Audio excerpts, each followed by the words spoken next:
All right, welcome back to Others Receiving Votes. It's a minty fresh edition if you're watching us on YouTube. We've got Bryan with a bright green background, and we've got Gene in his green Augusta quarter zip, looking jaunty. It was British Open wear, I think, the last show, and we're moving through all the majors. Is that what we're doing?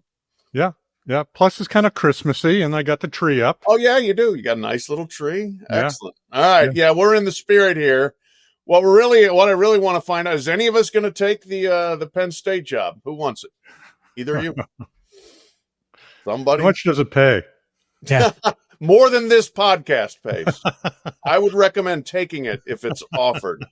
We will discuss that flaming garbage barge of a coaching search.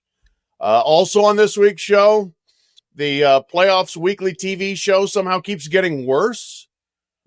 We offer our own 12 playoff teams with a twist, an extended spin around the coaching carousel, a nod to 3 notable signing day stories, our commenters commenting on comments segment from Facebook. Yeah. And our winners and steak dinners picks championship week edition and cautionary tale about alcohol use. Stay tuned for that one. But gentlemen, let's start with the playoff because it's time. We've been talking about it all season, and now it is basically at hand. Selection Sunday will happen after this, couple days after this show and before our next show. So we will be back actually for a live, not live, but a quick reaction Sunday afternoon. So be ready for that one as well. But guys, college football is a renowned incubator of bad ideas. And in my opinion, one of the worst was the brainstorm of having a TV show for 5 straight weeks with incremental updates to the selection committee's rankings, none of which actually matter. Only the last rankings matter. This serves only one purpose: to make everybody mad and to expose the inconsistencies in the committee's thinking and to undercut the committee's credibility. So Tuesday night might have been the silliest one yet. Just to briefly recap there, the biggest news was Alabama moving up 1 spot, Notre Dame moving down 1 spot in their relation to who's on the bubble. Notre Dame is now the most on the bubble team at number 10. Alabama is number 9. And when Hunter Yurachek was asked about this, the selection committee chairman, he gave credit to Alabama for their impressive victory over Auburn. Auburn's no good. Auburn is 5-7. He said Auburn's been very tough at home this year. No, actually, Auburn hasn't been. Auburn is winless in SEC home games, including a 10-3 loss to Kentucky, who is terrible. So, slight inconsistency there. If he had just said, we kind of now think Alabama's better than Notre Dame, that might have been better than just making stuff up as he was going along. Anyway, well, the coaches and ADs and the politicians now have started politicking. We've got Ron DeSantis weighing in favor of Miami, who's on the outside looking in. We want to take a look just at the overall situation here, and you guys tell me who is in the most trouble or got the biggest boost coming into the final weekend. Bryan, go ahead and lead us off here. Oh, I think it's the ACC. You know, look, their highest ranked team right now is number 12, Miami. That's the highest at large candidate that they have in the league. And obviously the big news, I think, that outside of you're saying that the swap there in the committee's top 25 was the fact that, look, you got number 17, Virginia, playing an unranked 5-loss Duke team that now has to worry about the fact that James Madison is ranked in the top 25. You have certainly the winner of the American is going to get that group of 5 bid, number 1. So the ACC is in very real danger of missing out completely on the playoff. You know, I think that was my biggest takeaway from the rankings is that Jim Phillips is going to be sweating out Selection Sunday, and especially so if Duke ends up winning there in Charlotte. And look, yes, the Who's won the first meeting this year. I think we can all safely say that Duke has not been completely impressive. They've had their moments this year, but they haven't beaten anybody with an over 500 record in ACC play. So this is a very concerning thing, I think, if you're in ACC territory going into this final weekend, because you are one upset away from completely missing the playoff. And I think that's unfathomable to some people, but it's a very real possibility right now. And I think that's concerning if you're anybody associated with ACC football, much less there in the conference office there in Charlotte. As for the biggest boost, I think it's probably going to be Ole Miss. I mean, how many weeks have we been talking about how will that Lane Kiffin situation impact Ole Miss's seeding? And it seems like from Tuesday's ranking, not at all. You know, they keep talking about not having data points and all this, of not having their coaches around. And it seems like Ole Miss is going to have the party ready to go in a couple of weeks there on outside of the Grove, because they're going to get a home game. I think that was the other big takeaway for me, and probably the biggest boost out of Tuesday's rankings. Forde, you're going to kill me, man. What? So I'm just preparing you right now. I'm prepared to kill you. The most entity that's in trouble is me and the committee. Okay. Me, because I actually like the weekly show. Oh, no. All right.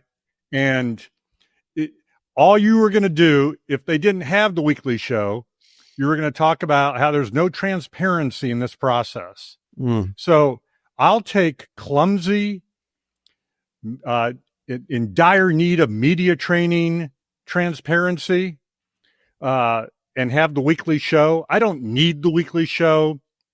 I wouldn't, shed a tear if it went away, but I don't mind it. And I think even though it's in increments and it can be painful to watch and listen to and try to understand, at least there is some attempt at transparency, which I appreciate.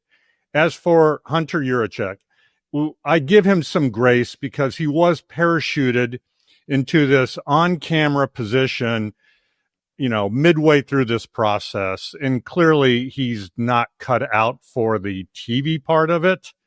And it shows. But I do appreciate his attempt in a very difficult situation.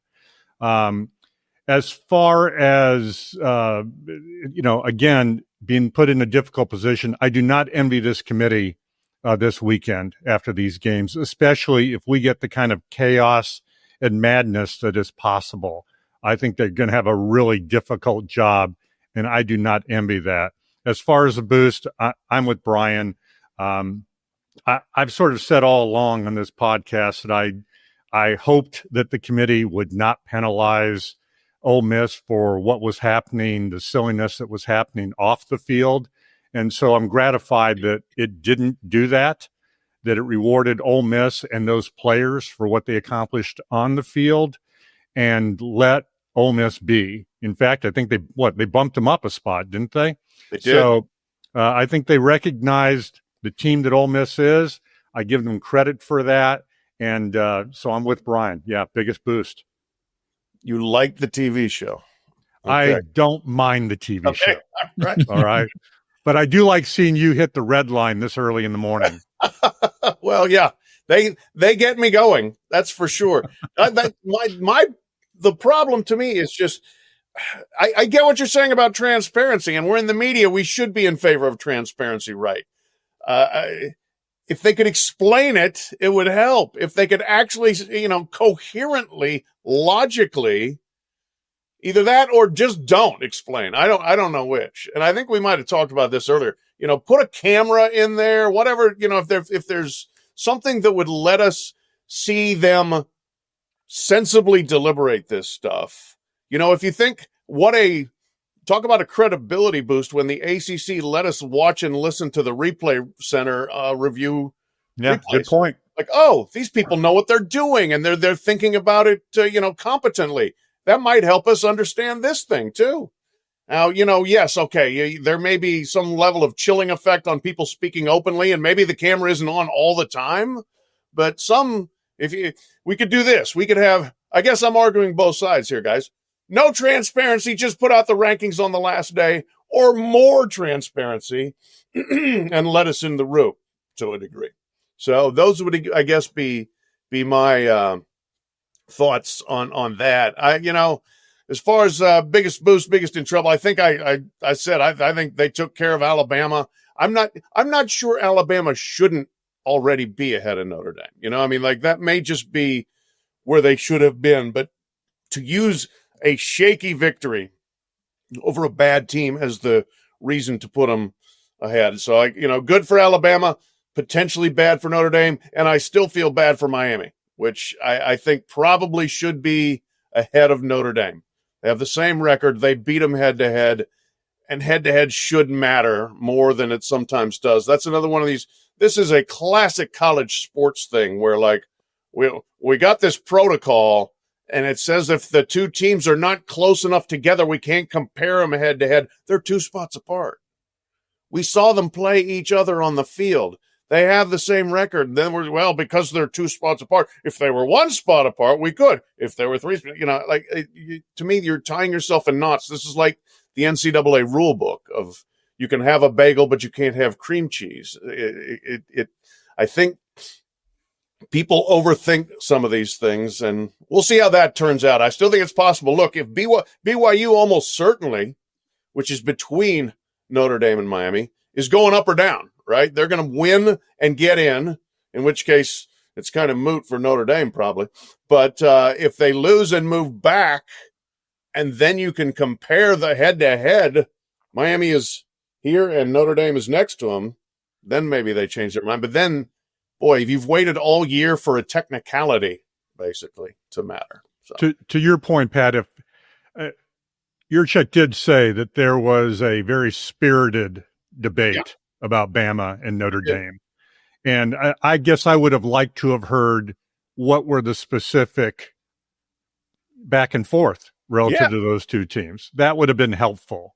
To simply say, there was a lot of conflict in the room about those two in that topic. Okay, that helps, but what exactly is the disagreement about? So to your point, I think that would have been very helpful, and I don't think that would have divulged any state secrets. No, and I don't think it would have compromised the integrity of the committee at all. To just tell us what's the issue, what's the problem, what's the debate there.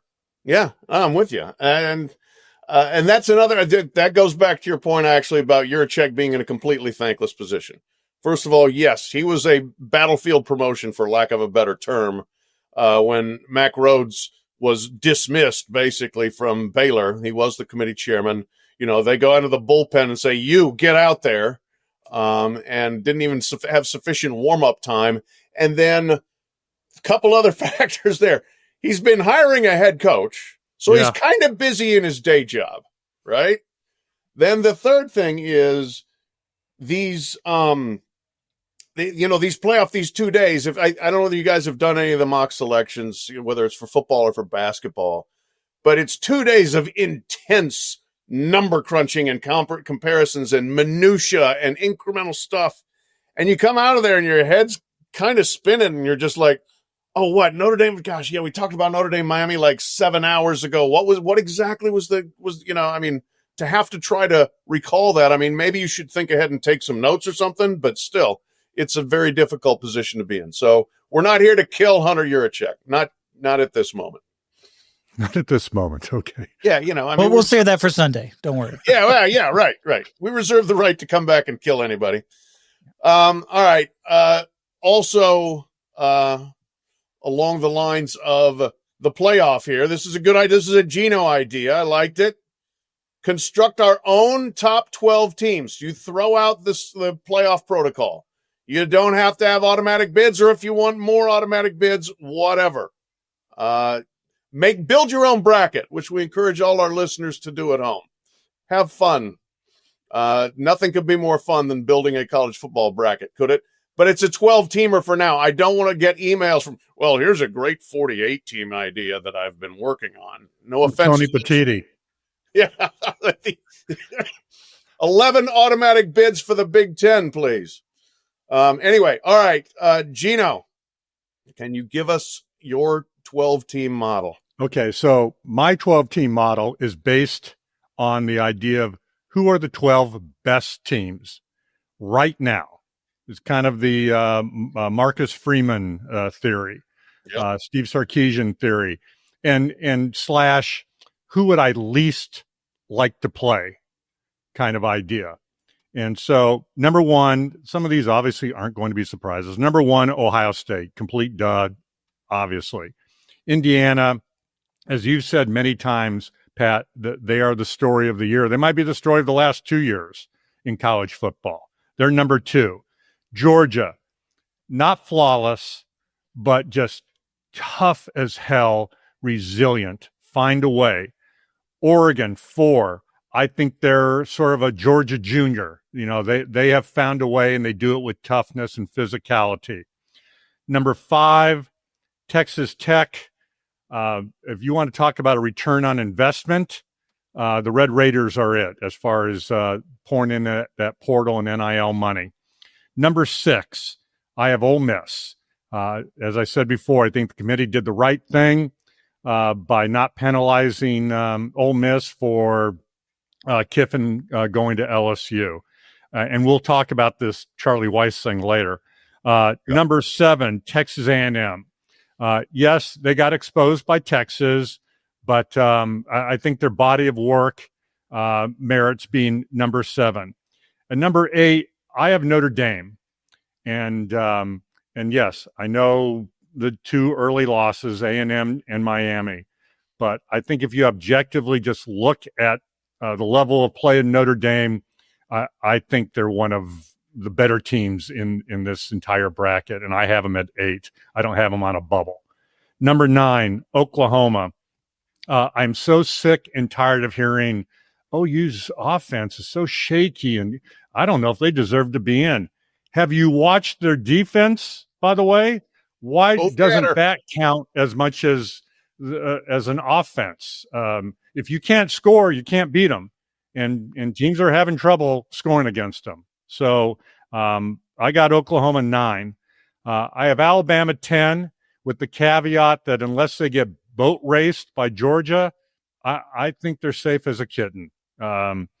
Number 11, I have Miami. And I have Miami for the same reason I have Notre Dame in there, is they have recovered from their stumbles, their losses. And again, if you look at the way they're playing, I think they're worthy of being in this playoff. And then number 12, humor me just for a moment. I kind of have like a 3-way BYU, Vandy, Texas debate going on. If BYU beats Texas Tech, then all this is a moot point. They're in. But right now, I would have Vandy ahead of BYU in my top 12, 13. But I have Texas ahead of either one of those. And yes, I know there's the horrific loss at Florida, and they have the extra defeat, and I get it.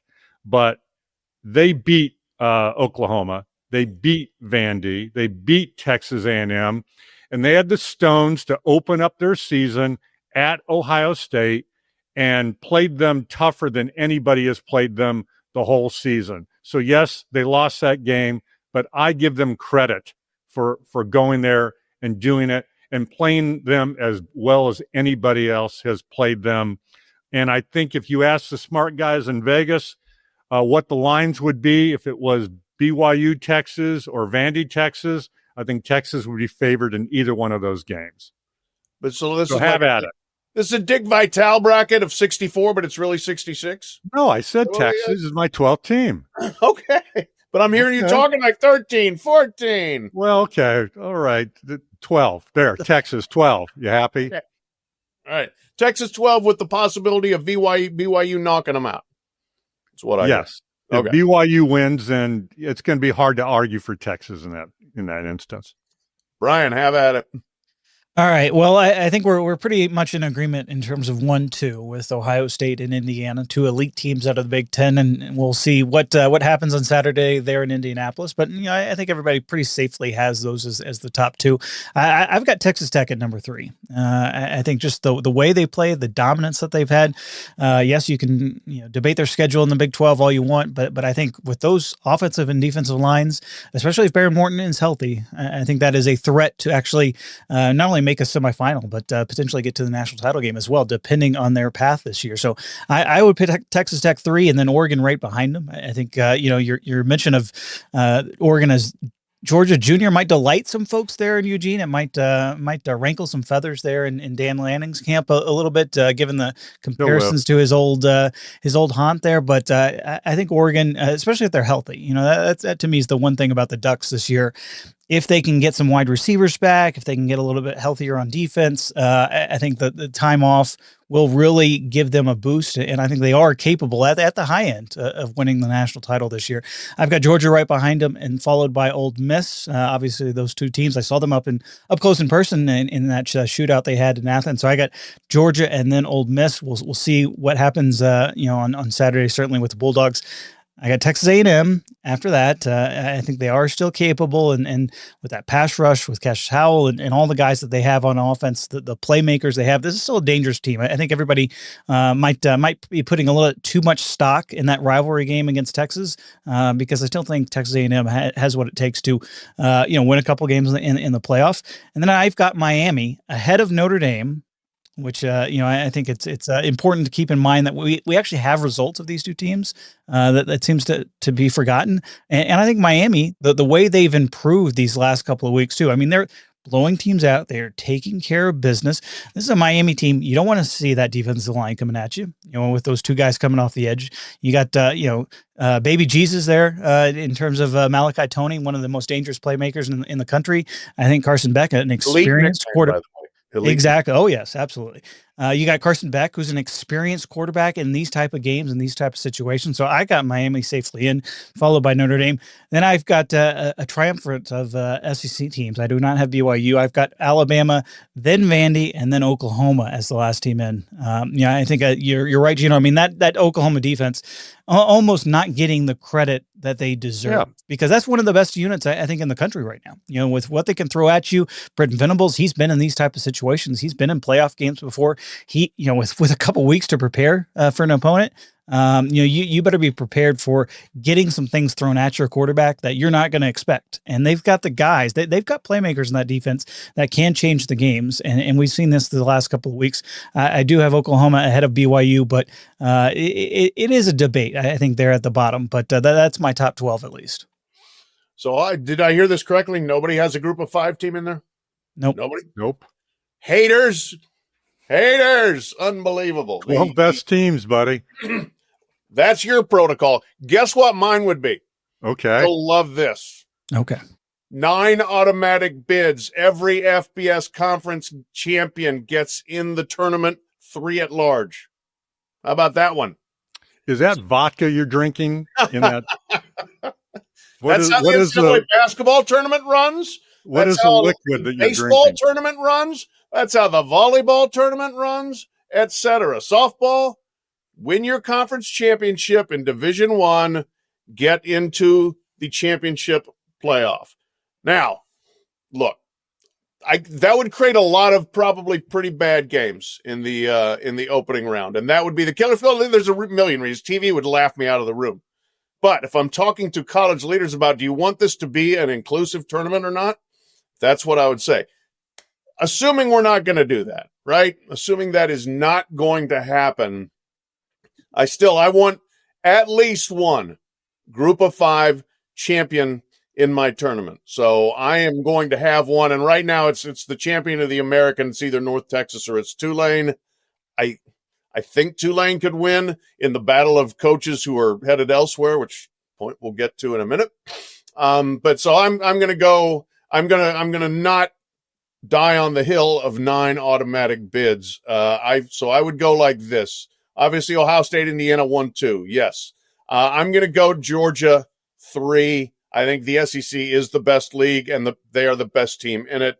I'm fine with Texas Tech as a close 4 and Oregon 5. I'll stick with Miami or Mississippi at 6. I'm sorry about Texas A&M. I'm not giving them the benefit of the doubt because of the schedule that they played within the league. Very, very easy. Auburn, losing record. Mississippi State, losing record. Florida, losing record. Arkansas, losing record. LSU, unimpressive winning record. Missouri, meh. South Carolina, losing record. So I am dropping Texas A&M from where everybody else has them. I'm putting them below Oklahoma, Alabama, Miami, and Notre Dame. I'll put them ahead of Notre Dame because they did beat them. Although, again, that was a dropped extra point hold that allowed them to win the game. They may have won in overtime, but I would not give them, say that they were the better team necessarily that day. Okay. So that gets me to 11, I believe, and it includes Miami because the ACC should have a team in there. They have one of the top teams. Their own protocol is stupid, and so Miami isn't getting to play for the championship. But then I've got my group of 5 champion in there as well. I'll continue the stumping for 9 automatic bids at another juncture. Can you imagine Georgia? I mean, we'll talk about this later, but Georgia, Miami, Carson Beck. Oh, that would be tasty. Yeah. We've got some potential storylines out there. I mean, I would kind of love to see Indiana play Miami and Fernando Mendoza to say, I was right here in your backyard. Yeah. You wouldn't have had to pay me $3 million or whatever you paid Carson Beck, and I'm better than he is. Anyway, lots more to talk about there. But as the playoff drama unfolds through the weekend, we'll be watching. But for now, the other news that has just overwhelmed the week, it's been a bonkers week in the hiring market. 9 power conference jobs filled. And as of this taping, 8 a.m. Thursday Eastern time, none of them are Penn State, which opened in early October. Bryan, what the hell is going on there, and why can't Penn State get a coach? 51 days for Pat Kraft there. 51-day search. I don't know if I've necessarily would have expected that for Penn State when they moved to dismiss James Franklin, but kind of the case of, I think they've probably gotten $100 million worth of contract extensions from other head coaches and other schools at this point, given their walk around the conference at this point in terms of they've talked to Jeff Brom, they've talked to, obviously the Kalani Sitake story was hot and heavy earlier this week, so they've talked to a lot of candidates, and it seems like they've gotten close with a couple of others, then they'll back out. And I think that's number one, the nature of college coaching searches in general nowadays, is especially at these high profile positions. You end up talking to somebody and you think, all right, we're going to get a commitment, and then boom, they sign an extension with their current school to stay, because it's probably easier for a lot of these coaches to keep building, getting the additional resources with their own school, a place they know versus a place they don't in Penn State. And I think if you're Pat Kraft, you're in serious trouble at this point, and they can still land a good candidate. And I think that the search itself is going to be difficult to overcome and spin if you're Pat Kraft in terms of this, how it's been meandering here at this point, but you can still land a Matt Campbell, which would be a great fit there in State College, and a big. I think that would be worthy of selling to the fan base moving forward. I think you can go out and get a Dan Mullen if you want. There are still enough good candidates, but Penn State needs to move pretty quickly after this weekend, at the very least after this weekend, because I don't think promoting Terry Smith, the interim coach, is going to do much of anything for that fan base. Might help some boosters, and it might help Pat Kraft with some of the boosters in terms of promoting the interim guy. But if you're saying that we're going to make this big change and we're going to dismiss James Franklin after starting the year preseason, number 1 or number 2, depending on who you talk to, and we're going to end up at the end of the year with the interim coach getting promoted, that is a cause for concern, I think, not only for Pat Kraft's job, but for Penn State in general moving forward. And it's tough. It's a high profile position, high profile search, but this is what happens sometimes when you do not have a clear plan going in and you're not able to execute that in a pretty crazy coaching market. What do you think, Pat? I think it's a debacle. This has been clearly there's been some miscalculations, some misreads, maybe some misrepresentation by some coaches of, I'll take your job, and then, oh no, I'm not taking it. I don't know. but clearly you don't fire a guy who's won 70% of his games and then, end up maybe white knuckling your way down to the interim coach who was not even a coordinator. That's clearly a sign things have gone wrong.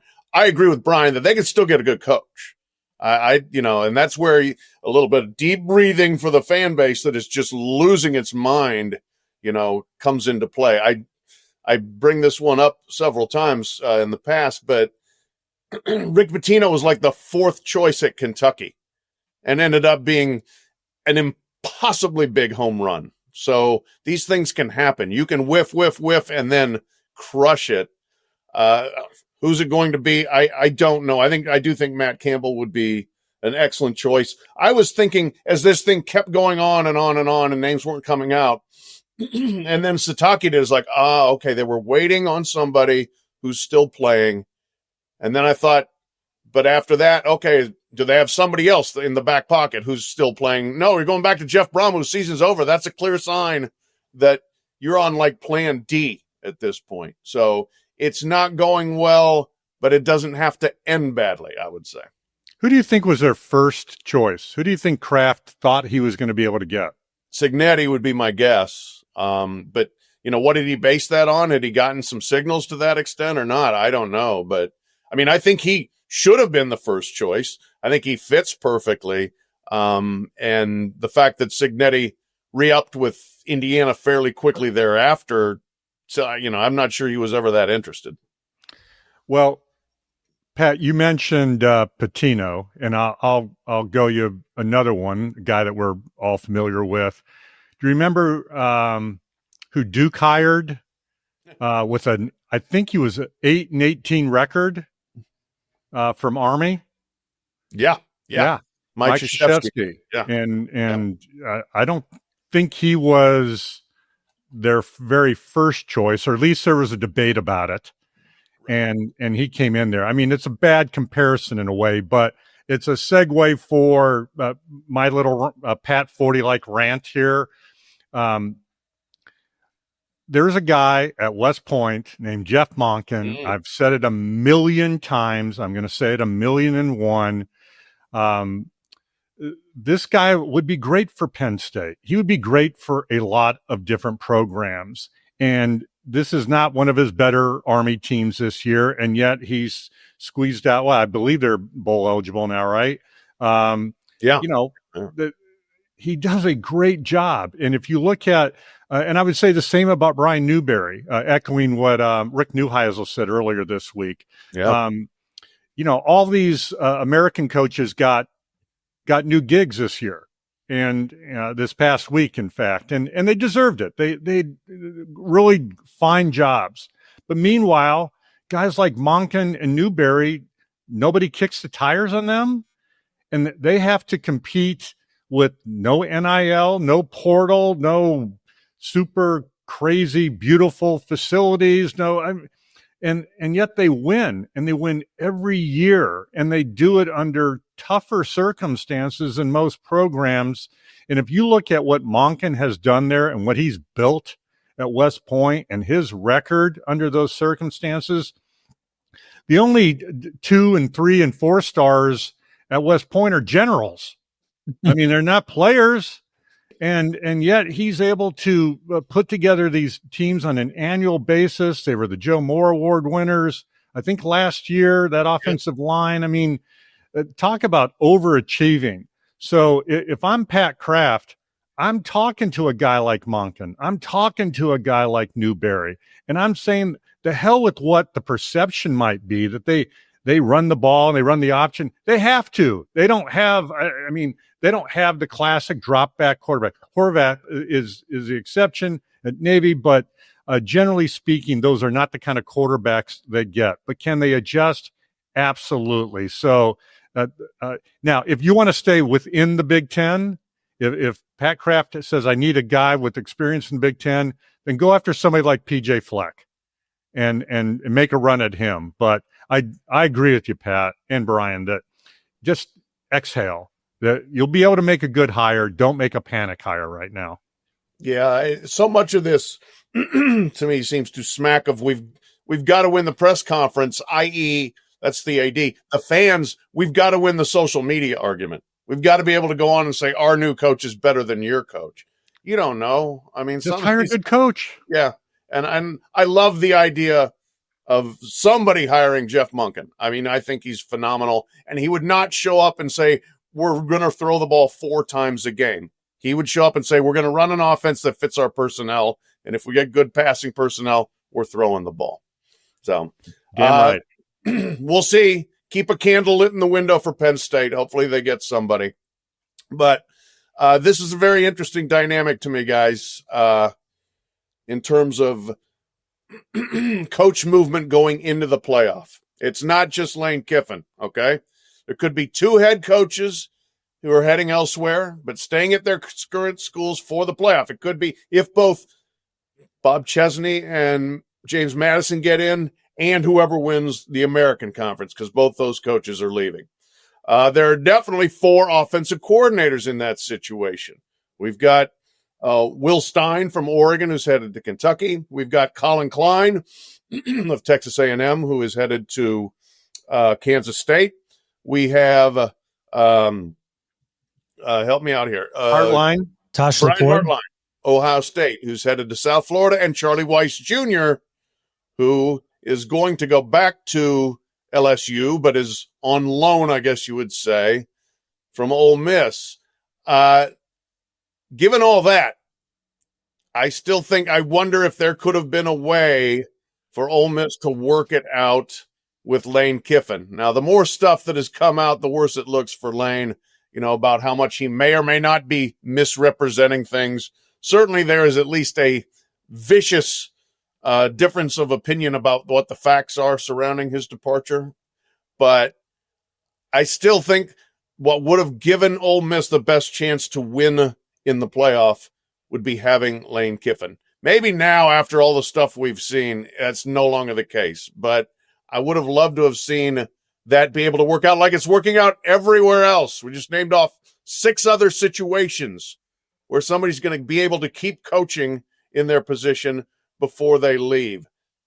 The thing people, but it's a rival. It's in the conference. He'd be stealing their players. He'd be stealing their coaches. To me, those are honestly secondary situations. Those are secondary concerns to the primary concern of let's go try to win a national championship. That's what I want to see. Give Ole Miss the best chance to do something you haven't done since the 1960s. Try to win a championship here and now. And I think your best coaching staff is one that has Lane Kiffin on it. He's not the only one that's gone. They've got at least a couple of position coaches too that are at LSU and not coming back. So I hate the way things have worked out. Lane Kiffin is maybe the least sympathetic character imaginable. I called him oily in my column. I stand by that. I just think he's very much the kind of guy that is out for himself. But I think he would have been out for himself to win a national championship in this playoff. Have at me, fellas.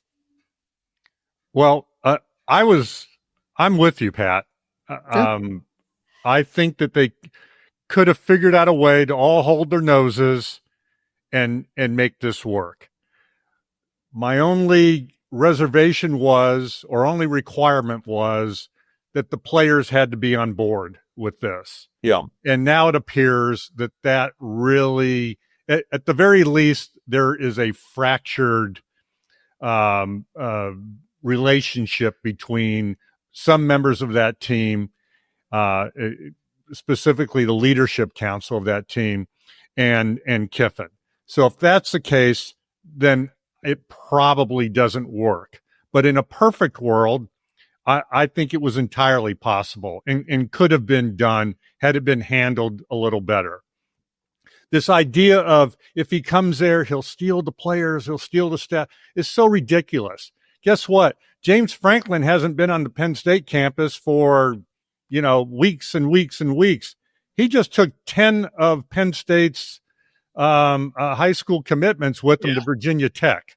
Yeah. So this idea that it only happens if you're there, that you're going to be able to get their players, it's just ridiculous. And the idea of it would be an infomercial for LSU, I don't get that either. The bottom line is, as you said, what gives them the best chance to win a college football playoff game. And I think it's with Lane Kiffin on the sideline.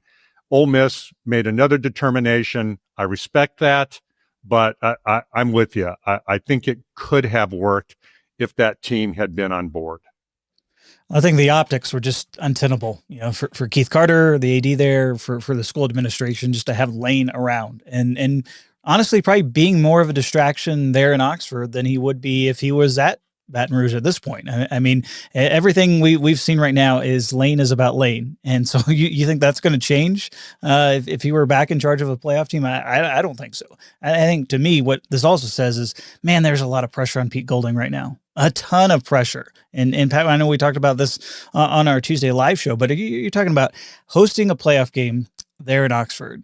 And whether it's against an ACC opponent, maybe it's a, James Madison or the American opponent, if you're that 6 seed, that is a ton of pressure to win that game. If you're Pete Golding, here you go. You're a first-time head coach. Your first game is going to be in the college football playoff now, and you have to win. Like, there's no doubt about that. You want to talk about souring yourself to an entire fan base, but by halftime, if you will.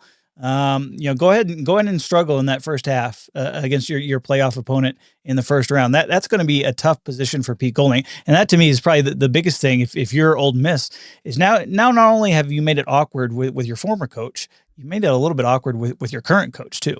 And I get why they swiftly moved. Let's turn it over to Pete Golding and say, all right, it's your program. We'll have some continuity from last year into this year. It'll keep some of the players around. I'm sure on defense in particular that Lane Kiffin might have thought about taking with him to LSU. But at this point, it's a tough situation all around. But it's not like Ole Miss is profiles encourage here in terms of doing what they've done and making this change at this point. And I think it's going to be difficult for all parties involved. Come that Friday or Saturday, the first round, what are we going to be talking about? We're going to be talking about Lane Kiffin not being there. That's going to be an overriding theme hanging over that game whenever it takes place. And I think that's something that Ole Miss is going to have to live with at this point. Everybody's made their bed, and now we're lying in it. Yeah, well, the most strategic thing I think Ole Miss has done in the last week was to cancel the Pete Golding introductory press conference, because we know what that was going to be. 30 questions about Lane Kiffin and about what the hell happened. They still haven't. Nobody from Keith Carter did a Ole Miss friendly radio or podcast interview. But other than that, nobody, I don't believe, has stood in and actually answered questions about this other than Kiffin in Baton Rouge. But, the full promotion of Pete Golding to full-time head coach, wow, that smacked of we need to win the divorce right now with the rebound marriage. So we'll see how that goes. One thing real quick, though, I don't think Pete Golding is going to take the heat for this if Ole Miss loses. I think Lane Kiffin is going to be the villain no matter what. Oh, no doubt. It's if Ole Miss wins that first playoff game, it's going to be, see, we didn't need Lane Kiffin. So he's a loser in that regard. And if they lose, it's going to be, this is Lane Kiffin's fault. Yeah. We were put in this position. Pete Golding was put in this impossible position. We hate Lane Kiffin even more. So either way, I think Kiffin is going to be the loser in this. Yeah, no doubt about it. And that is one of the hilarious things about these sort of situations. Kind of like when Brian Kelly left Notre Dame. You hear how much, he's a terrible person. We've never liked him. They're just now everything bad thing about Kiffin's coming out. Well, you put up with him for 6 years. When he was winning games for you, you tolerated it. Yeah. Yeah, funny how that works. Okay, it's time for our segment sponsored by Facebook. Commenters commenting on comments. The comments here, we gather them from fans on their Facebook groups. Producer Kent does a nice job of coming up with a variety of topics. Some good questions, some slightly unhinged people. We got a mix of them here. So we're going to each just handle one of them. and then we'll see where this goes. But Marcus asks, and Brian, I want you to take this one. Marcus, why is it assumed that BYU is out if they don't beat Texas Tech, but Bama is considered a lock if they lose to Georgia? I don't get it. Well, I don't think, taking this in two parts, I'm not 100% convinced that Bama is in for sure if they do end up losing to Georgia. If they get blown out, I think the door is certainly open given the at-large field, given some of the questions the committee faces this year that, it's not 100% certain that they are. Despite the resume, despite the wins, I'm not 100% locked in saying, all right, Alabama's going to be in even with the loss. If it's close, yeah, sure, things might change. As for BYU, I mean, we've heard the committee and the committee chair discuss, really both chairs, discuss BYU simply just not being on the kind of same plane as Alabama and Notre Dame. This week, Hunter Yurachek said that the committee was split in terms of Alabama and Notre Dame. So we're kind of seeing there's a separation there in terms of the tiers. So I think that explains why BYU has kind of entered into this win or in type of situation there in the Big 12 title game. Okay, very good. Good explanation. Beth asks, can Miami and Texas agree to play each other this week to help their resumes? Would that be legal? No, Beth, it would not be legal. Absolutely not. I mean, you could theoretically look, midpoint. Can we resurrect Legion Field in Birmingham and have them meet there and play? Maybe, but probably not. Moving on from there. Besides, they don't need another chance to help their resumes. They had their chances. Olivia asks, Gino, answer this one. Olivia, why did Penn State fire James Franklin without a real plan for who would take the job? This is ridiculous. We've touched on this to a degree, but give us your thoughts on why they fired James Franklin when they did. Well, we've talked about that after the firing. I mean, it just had reached a point of no return. There was a crisis of confidence with that fan base. And it seemed at a point where it just couldn't be repaired. The narrative had been carved in stone. James Franklin can't win the big games, and now he can't win the little games. And so let's move on, and we'll get a head start on everybody else.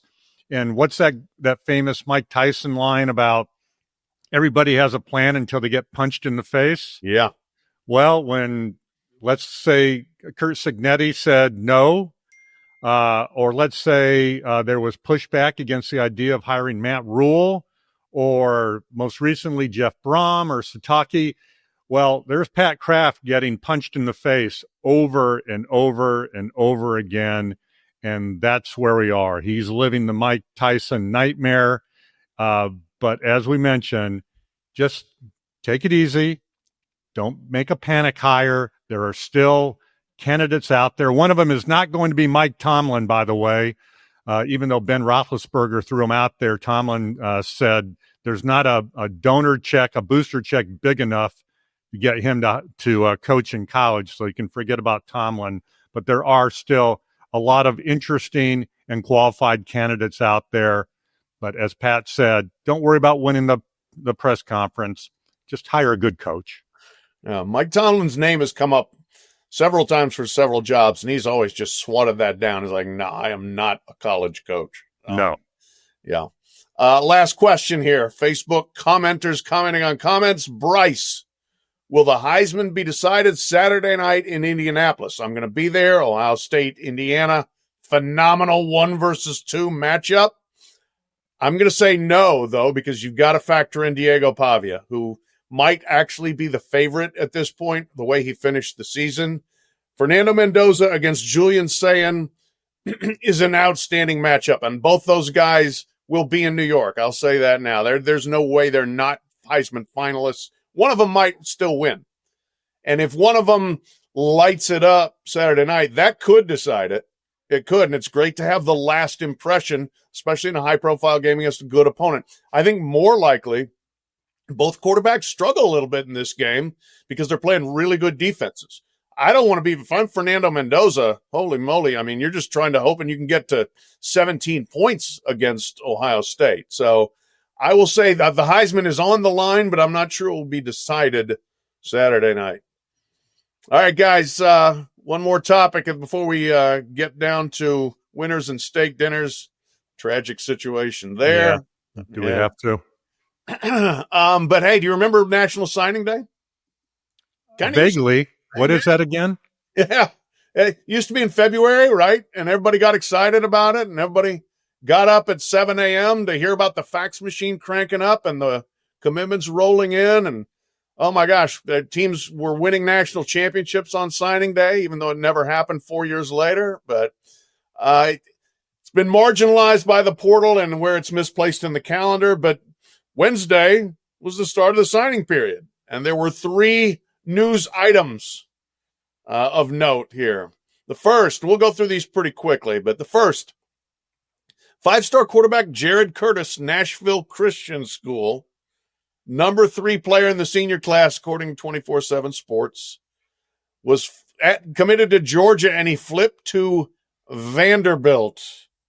Vandy just got one of the top quarterbacks in the nation. Gino, big deal or a blip? Big deal. Yeah. Big deal. First of all, Georgia doesn't usually lose those kind of battles. Georgia usually wins those kind of battles. They usually flip others. Second, he's an in-state kid, so they kept him here. I was at the Vandy Tennessee game, and Vandy now has all this sort of national momentum. I mean, they beat Tennessee, and it was decisive at Neyland Stadium. So I think very significant from a perception standpoint. Again, 5-star sounds great. We'll see how he develops and if his skills transition to the college game and if he's successful. But from a perception standpoint, yeah, I think significant. All right, question for Bryan here.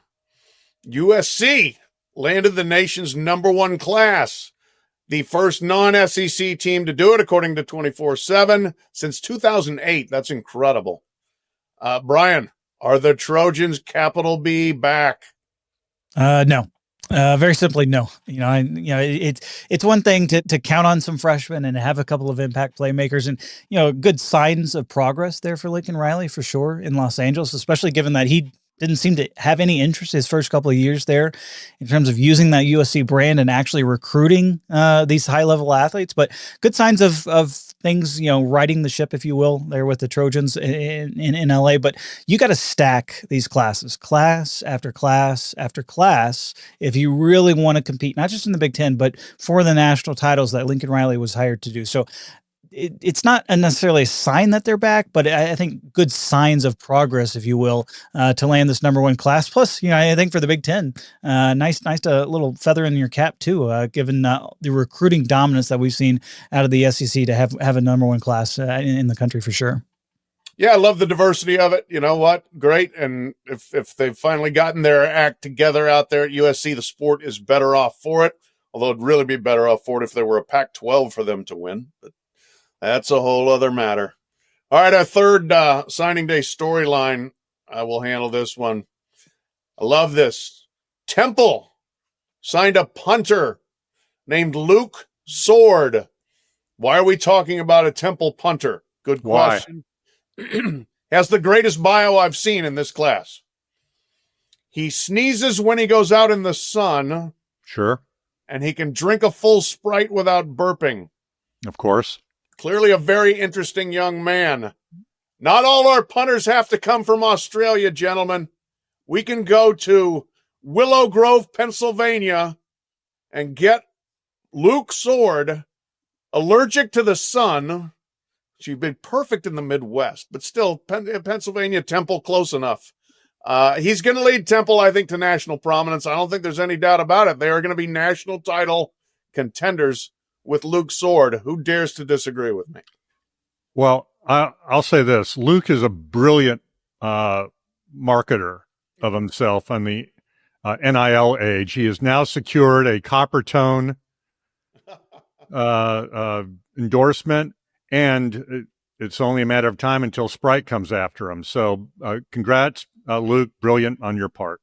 Absolutely. I do remember the other kick. I love kickers because they're often unafraid to be weirdos.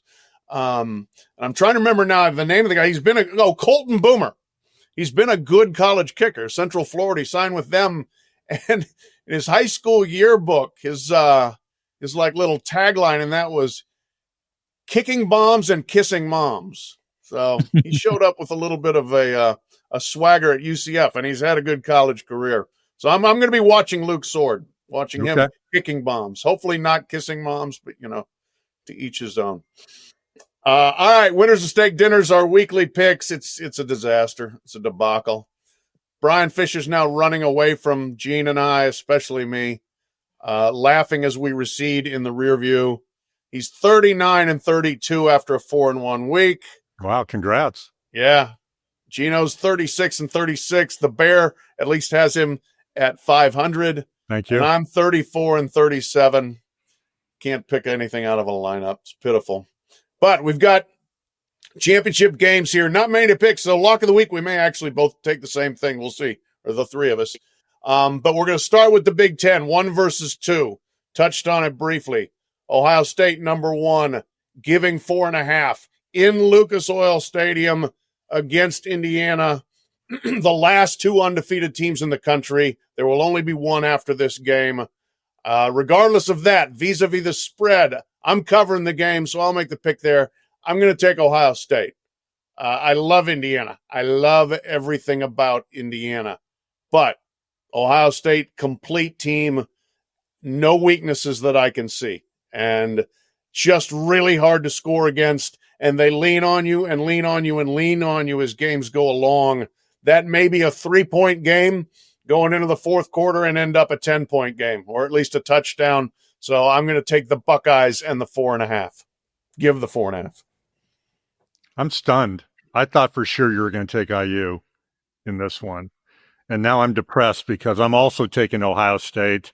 The only team in the FBS who hasn't given up, I think they've given up less than 100 points, that defense, this year, which is incredible. And now they're going against IU offense that has scored the second most in the country, 532 points, averaging around 44 points a game.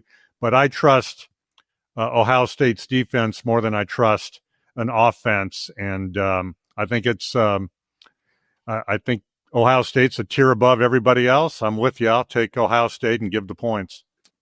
Well, go ahead and lock it up as well. I will go with the Buckeyes. I think you look back at Indiana's season, and as much as we like this team itself, you look back at the 2 games that they played at least close or struggled at times in going to Penn State and then Iowa. Well, you know what? Those front sevens for both those teams, I think, were able to get a little bit of pressure on Fernando Mendoza. When you talk about Ohio State, you're talking about one of the best front sevens in the country, and that's a big reason why that defense is so good. You have the chess piece of Caleb Downs. I think it's going to be pretty tough for the Hoosiers to score. They will find some ways, for sure, with Kurt Cignetti probably eyeing this game with 2-3 weeks worth of prep, given that they had an off week in Purdue to lead up into this game. So that they will find some ways to score, but not score enough. And I think the Buckeyes do end up covering that 4.5. All right, we're all on Ohio State there. SEC game, another great matchup. Not the freshest matchup, but still always fascinating when Alabama plays Georgia. The Tide is getting 2.5, despite the fact they've won like 7 out of the last 8 against the Bulldogs. Brian, where are you going on that one? I'll go ahead and give me Alabama, reluctantly, I guess, just given all the matchup trends on this one. You got to think Georgia gets something at some point, but this is the Kirby Hex. It seems like he just wilts when Alabama is on that opposite sideline. And I think the explosive playmakers, you saw it in the Ole Miss game, they were kind of able to go up and down the field on that Georgia defense a little bit. I think Alabama will have some things saved up. And look, Kalen DeBoer, in these big-time moment games, he seems to have something saved up. Whether it's a 4th down play or something. So if he's getting 2.5 points, I think he can end up covering that number there in the Dome. Go ahead, Pat. I'm going on the Tide as well because all the reasons Brian mentioned. I've seen it too many times. I'm not picking Georgia until I have seen them beat Alabama. I think Georgia's better, but not when they play the Tide. Kirby, something gets sideways, so I'm taking the houndstooth. Well, let me just remind you, the Bama, they're going to be shy 1 starting defensive lineman. Running back Jam Miller is questionable. Josh Cuevas is questionable. And you're going to say, so that might make me change my mind, but I would remind you that Cuevas didn't have a huge game against Georgia the first time around. Miller didn't have a huge game against Georgia the first time around. That was Ty Simpson, and that was their ability to convert third down plays. DeBoer is 2-0 against Bama and Kirby, and Kirby is 1-7 against Bama. And so I'm with you, Pat. Until I see it, I'm going to take Bama. Yeah, there we go. I'm watching here, producer Kent, who writes down the picks in the Google Doc as we go. He was waiting because Gino's thrown some misdirection at him before. But I was trying. Yep. So far, Ohio State, we're all down Bama. Let's see if we can shake it up here a little bit. Texas Tech laying 12.5 against BYU in the Big 12 title game Saturday at noon. Gene, what do you think? Tech beat them by 22 the last time. Yes. And it didn't seem that close. Yeah. And they forced turnovers. They made a true freshman look like a true freshman. They bottled up that running game. I think it will be closer, but I still think Texas Tech covers. Yeah, I think this is probably close for, 2-3 quarters. That seems to be the kind of MO when Texas Tech does play one of these top tier teams in the Big 12. But they are the taking care of business team this season. Like, they have taken care of business. They have blown out their overdrive.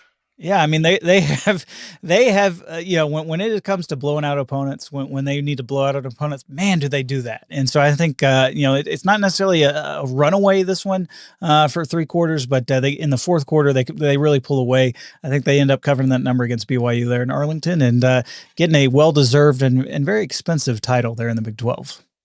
Yeah, but I'm going with you too. I'm a full believer in what Texas Tech has done this year. And I did watch a lot of the game against BYU, and that was a mismatch.